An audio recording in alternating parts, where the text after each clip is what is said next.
Welcome back to another video of MTDCNC Asia. I'm your host Damini. So today I'm Faridabad at Radisson Blue to witness this UCAM event. So today we are having a very important customer of GM High Tech. So hi sir. Hi. How Hi, are good you? evening. Good. So sir, could you please introduce yourself and your company? Yeah, hi, I'm Sarthak Modi. I'm from GM High Tech. We are into manufacturing of automotive components as well as for railways. We are doing business with Indian Railways, German Railways, trailer. We are doing business with trailer industries and many more. And we are into this business since last 36 years.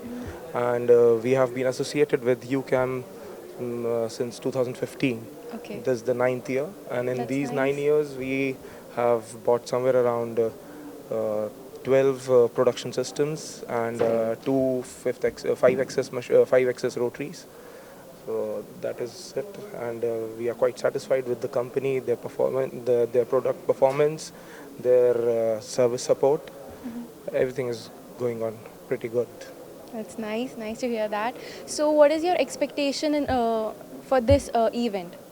So we are looking forward for some new products which they have told us that they'll be showcasing today, and how to enhance the productivity with their new products. That is the kind of expectation we are thinking of. Thank you for your precious time and your precious review. Thank you so Thank you. much. Yeah.